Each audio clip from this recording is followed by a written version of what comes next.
어서 오십시오, 소장님. 네, 안녕하세요. 네, 오늘도 좋은 지역 기대를 할 건데 부동산 투자에 있어서 세 가지 원칙, 법칙, 3요소를 일러주신다고요? 네, 좀 최근에 부동산 투자하는데 많이 두려움도 많으시고 하실 거예요.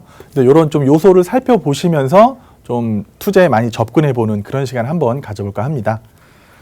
자, 부동산 투자의 3요소를 한번 제 나름대로 한번 찾아와 봤는데요. 아무래도 첫 번째는 정책이 되겠습니다. 특히 부동산 시장이 굉장히 정책에 민감합니다. 정부에서 어떤 정책을 내놓을 때마다 그에 따라서 가격이 막 흔들릴 수 있는 게 바로 부동산 시장이기 때문에 이 부동산 정책을 가장 눈여겨보셔야 한다. 이렇게 보면 되겠고요. 두 번째는 경제 상황입니다. 아무래도 금리에 따라서 많이 좌우가 될 거고요. 또 본인의 경제, 그리고 우리나라의 경제 성장률 이런 거에 따라서도 부동산 시장은 많이 좌지우지가 되는 그런 형편이고요. 마지막으로 좀 투자하는 데 있어서 좀 시대 흐름, 이런 트렌드에 맞는 투자를 하라고 말씀드릴 건데요. 그럼 하나하나 또 짚어드리도록 하겠습니다.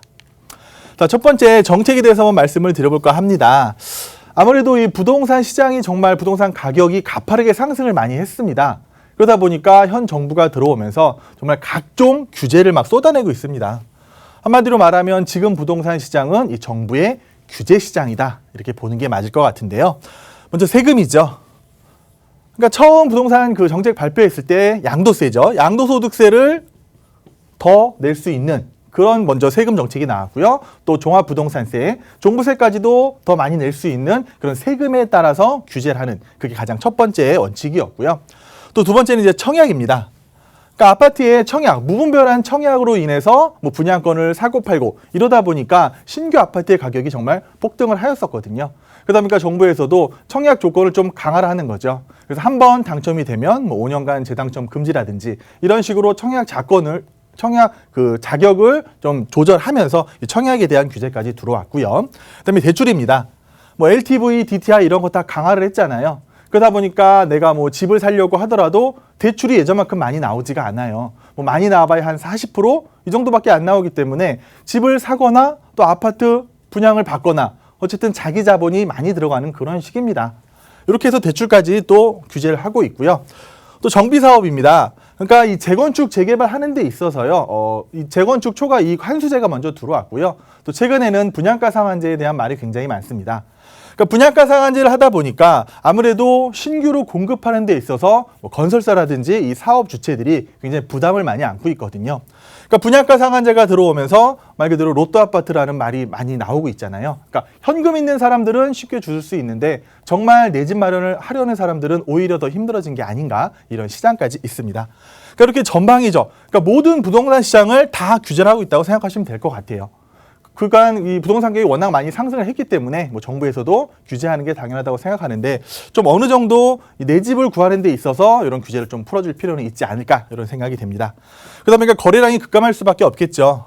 그러니까 나는 내 집을 팔아야 되는데 양도세가 겁나서 못 파시고 또 집을 사셔야 되는 분들은 눈치를 보는 거죠. 좀 더 가격이 내려가진 않을까. 또 대출이 많이 안 되기 때문에 내 돈이 많이 들어가다 보니까 한마디로 이 공급자, 수요자가 다 같이 눈치를 보고 있는 그런 상황입니다.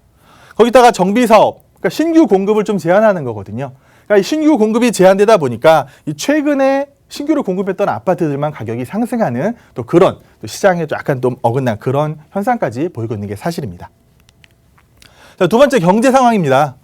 지금 경제 상황이 이렇게 썩 좋아 보이진 않아요. 그러니까 전 세계적으로도 또 우리나라 자체적으로 봤을 때 경제 여건이 조금 약화된 건 사실이라고 보여집니다. 계속해서 이어져 오는 저금리 그리고 저성장 이런 지수 계속해서 예측이 되기 때문에 아무래도 이 경제 시장에 있어서 이 경제 성장률이 높아지지 않는 한 경제 성장률은 계속 낮아질 수밖에 없다고 생각이 됩니다. 그러다 보니까 투자 심리가 위축될 수밖에 없겠죠. 그러니까 한마디로 말하면 경제가 안 좋은데 내가 집을 지금 사야 되나 말아야 되나 고민을 굉장히 많이 하시는 분들이 많을 것 같아요. 그래서 투자 심리가 위축되다 보니까 부동산 시장이 양극화가 되고 있습니다. 좀 전에도 말씀드렸다시피 현금이 많으신 분들은 쉽게 부동산을 사는데 내가 가진 현금이 부족하신 분들은 대출이 많이 안 나오다 보니까 아무래도 내 집을 매수하는 데 있어서 고민을 많이 할 수밖에 없다. 이런 경제 상황이라고 보여집니다. 그래서 세 번째 트렌드입니다. 그러니까 시대 흐름을 읽으셔야지 또 부동산 투자를 성공할 수가 있는 거잖아요. 정말 고령화 시대입니다. 고령화 시대가 뭐냐? 저출산. 거기다가 또 결혼율까지 많이 떨어지고 있죠. 이런 상황이 되다 보니까 아무래도 가구원이 계속해서 감소하고 1, 2인 가구가 계속해서 증가하고 있습니다. 현재 우리나라 1, 2인 가구 차지하는 비율이 한 54% 정도 된다고 합니다. 그러니까 두 집당 한 집 이상은 다 1, 2인 가구가 살기 때문에 트렌드가 많이 바뀐다는 거죠. 예전에는 중대형이 굉장히 인기를 많이 얻었다면 지금은 아무래도 소형 아파트, 소형 주택들이 더 많이 선호하고, 지금 뭐 구매력 있는 데가 20대, 30대잖아요. 20대, 30대들이 부동산을 사야 되는데 크고 가격이 높은 걸 할 수는 없습니다. 그러다 보니까 소형, 작으면서도 내가 알차게 사용할 수 있는 그쪽으로 많이 트렌드가 흐르고 있고요. 또 아파트 워낙 비쌉니다. 아파트가 비싸다 보니까 아파트에 버금가는 그런 환경을 갖고 있지만, 그런 대체주택이라고 하죠. 뭐 도시형 생활주택이라든지 정말 잘 갖춰진 오피스텔, 이쪽으로도 눈을 들려보시는 게 지금 시장 흐름, 트렌드에 맞는 투자라고 생각이 듭니다. 자, 결론을 말씀드리겠습니다. 자, 3요소. 지금 말씀드렸던 뭐 정책이라든지 경제 상황, 트렌드에 맞아요. 이게 다 맞다고 하면은 적극적인 투자를 하셔야 됩니다. 적극적으로 투자에 나셔야 되는데 지금 상황은 그렇지가 못하죠.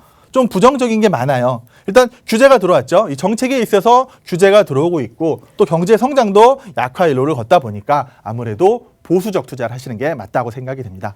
그럼 이 보수적으로 선별 투자를 하실 때 어떠냐? 마지막에 말씀드렸죠. 트렌드에 맞는 투자를 하라고 말씀드렸습니다.